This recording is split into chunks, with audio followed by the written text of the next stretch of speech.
Dosen pengampu kami yaitu Ibu Lailatur Nur Aini SPD MPD dan Dr. Rifati Dina Handayani SPD MSI.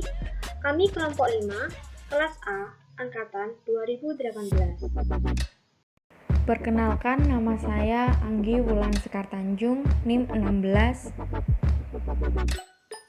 Perkenalkan, nama saya Leni Puspitasari, NIM 18 02 10 10 2019.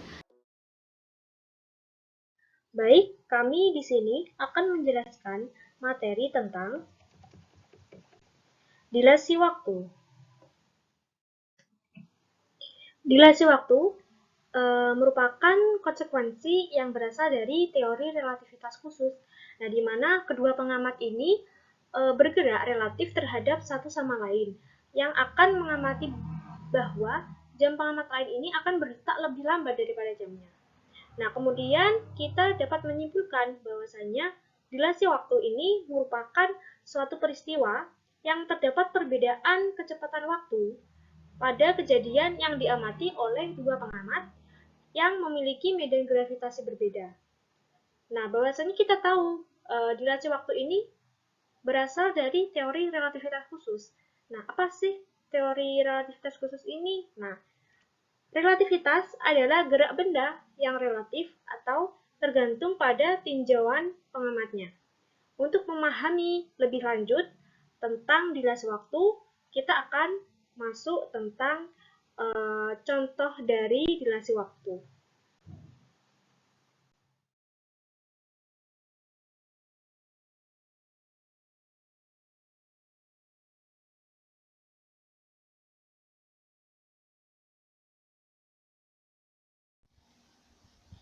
Baik, di sini saya akan menjelaskan contoh dari dilasi waktu. Nah, biasanya contoh dari dilasi waktu itu adalah paradoks kembar. Nah, namun di sini saya tidak akan menjelaskan contoh dilasi waktu yaitu paradoks kembar. Nah, namun di sini saya akan menjelaskan contoh lain dari dilasi waktu, yaitu ada sebuah pesawat.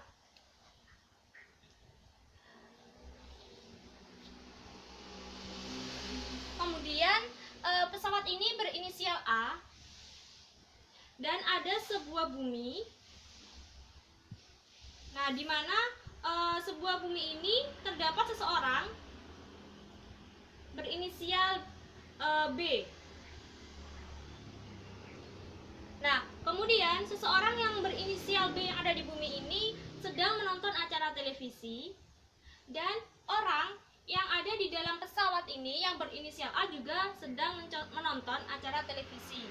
Nah, yang ada di bumi ini menonton acara televisi sama dengan yang ada di dalam pesawat, yaitu pada pukul 08.00 dan berakhir pada pukul 12.00.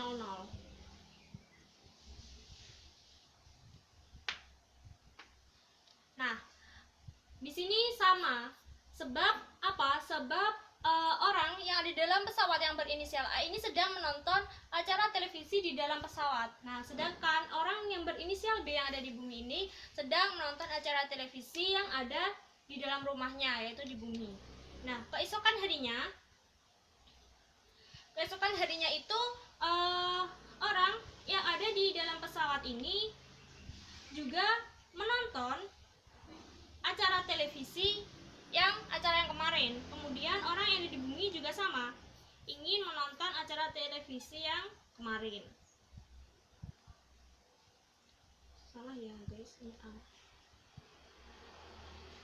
Nah, kemudian orang yang ada di bumi ini tidak dapat menonton acara televisi yang kemarin itu dikarenakan televisinya rusak.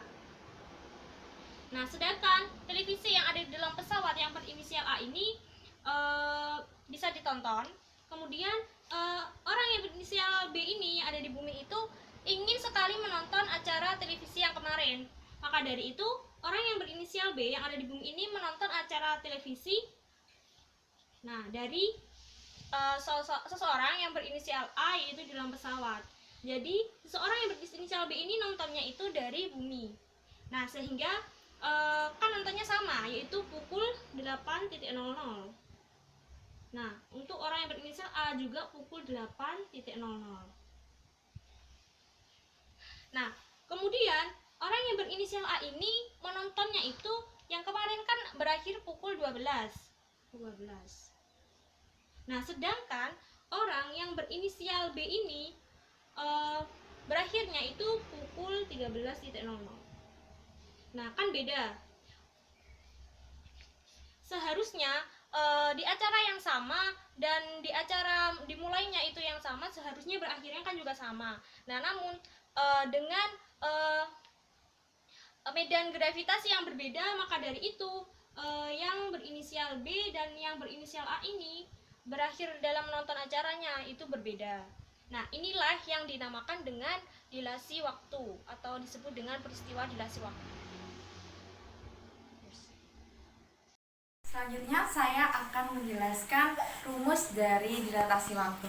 Rumus dari dilatasi waktu dapat ditulis dengan delta T sama dengan gamma dikali delta T0, di mana gamma sama dengan 1 per akar 1 min V per C kuadrat, sehingga dapat ditulis delta T sama dengan 1 per akar 1 min V per C kuadrat dikali delta T0, di mana delta T0 merupakan selang waktu kejadian menurut pengamat yang diam terhadap peristiwa, sedangkan delta T merupakan selang waktu kejadian menurut pengamat yang bergerak terhadap peristiwa.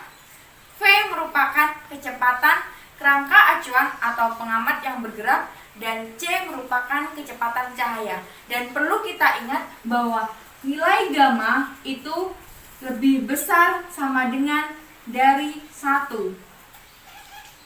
Misalnya ada sebuah pendulum yang berosilasasi di dalam suatu kendaraan. Misalkan ada pendulum yang berosilasasi di dalam kendaraan. Nah, tentunya nantinya akan ada dua pengamat, yaitu pengamat A dan pengamat B. Pengamat A berada di luar kendaraan dan kita simbolkan dengan delta T. Sedangkan pengamat yang berada di dalam kendaraan yaitu pengamat B, dan kita simbolkan dengan delta T0. Apabila suatu kendaraan memiliki kecepatan yang jauh lebih kecil daripada kecepatan cahaya, maka delta T sama dengan delta T0. Artinya, selang waktu yang diukur oleh pengamat yang diam sama dengan selang waktu yang diukur oleh pengamat yang bergerak. Namun, apabila kecepatan dari kendaraan tersebut mendekati kecepatan cahaya, maka delta T tidak sama dengan delta T0. Artinya, selang waktu kejadian menurut pengamat yang bergerak itu sudah tidak sama dengan selang waktu kejadian menurut pengamat yang diam, sehingga didapatkan delta T lebih besar sama dengan delta T0 apabila suatu kendaraan yang berkecepatan mendekati kecepatan cahaya, maka delta T tidak sama dengan delta T0. Menurut pengamat yang bergerak akan lebih besar daripada selang waktu menurut pengamat yang berada di dalam kendaraan. Artinya, pengamat yang berada di luar kendaraan melihat kejadian yang ada di dalam kendaraan akan merasa kejadian tersebut lebih lama dibandingkan dengan pengamat yang berada di dalam kendaraan. Nah, inilah yang dimaksud dengan dilatasi waktu atau pemuluran waktu. Untuk lebih lanjut, kita akan berlatih soal berikut ini. Nah, di sini kan 0,8 C kuadrat dikuadratkan kan ya, 0,8 C kemudian dikuadratkan, di sini diperoleh kemudian 0,64 C kuadrat A per C kuadrat. Nah, kemudian di sini sama C kuadrat bisa kita coret.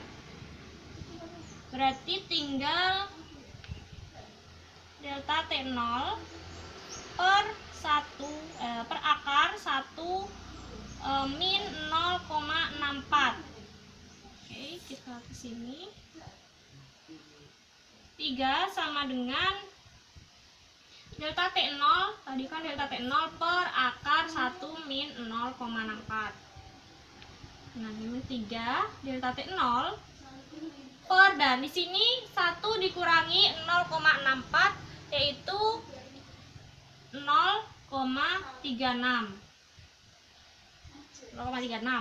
Nah, kemudian kita kalikan silang, ini kan sama saja dengan 1 kan ya, guys.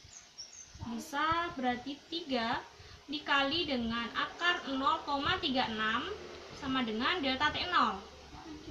Nah, ini sudah delta T0, tapi di sini masih ada akar. Nah, kemudian kita keluarkan akarnya menjadi 0,6 delta T0.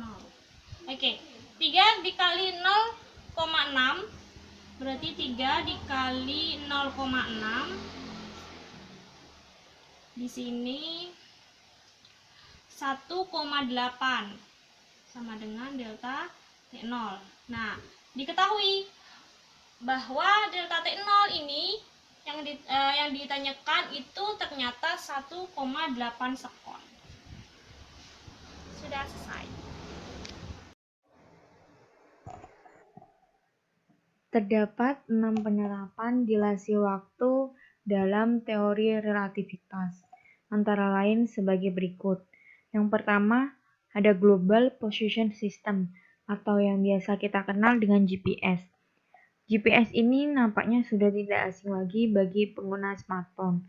Pasalnya, penggunaannya bisa ditemukan pada beragam aplikasi. Tidak hanya itu, kendaraan seperti mobil dan pesawat juga menggunakan GPS untuk mengetahui jalur navigasi secara akurat. Satelit sebagai pusat informasi GPS menggunakan relativitas sebagai dasar teorinya. Meskipun satelit tidak mengikuti kecepatan cahaya, namun ia sangat cepat dalam teknologi yang diciptakan manusia untuk memberikan sinyal ke stasiun bumi. Yang kedua, ada medan magnet. Magnet juga merupakan efek relativistik. Menurut seorang profesor fisika, Thomas More, beliau mengatakan bahwa karena ini adalah inti prinsip di balik transformator dan generator listrik, maka siapa saja yang menggunakan listrik akan mengalami efek relativitas. Dan yang selanjutnya ada emas. Emas merupakan atom berat, sehingga elektron bergerak cukup cepat yang membuat peningkatan massa relativistik juga signifikan, serta dapat mengalami kontraksi panjang. Efek relativistik pada elektron emas juga merupakan salah satu alasan mengapa logam tidak menimbulkan korosi atau bereaksi dengan apapun secara mudah. Dan selanjutnya ada merkuri adalah cairan. Merkuri adalah cairan ini mirip dengan emas. Kemudian lanjut nomor 5 ada TV atau monitor tabung. Seperti kita ketahui bahwa beberapa tahun lalu sebagian besar televisi dan monitor memiliki layar tabung sinar katoda, di mana sebuah sinar katoda pada tabung bekerja dengan menembakkan elektron pada permukaan fosfor dengan magnet besar. Nah, elektron ini ditembakkan untuk memunculkan gambar bergerak sampai dengan 30% kecepatan cahaya. Dan yang terakhir ada PLTN dan supernova. Supernova ini ada dikarenakan efek relativistik mengatasi efek kuantum dalam inti bidang yang cukup besar, yang memungkinkan tiba-tiba meledak karena beratnya sendiri sampai menjadi bintang neutron yang jauh lebih kecil dan lebih keras.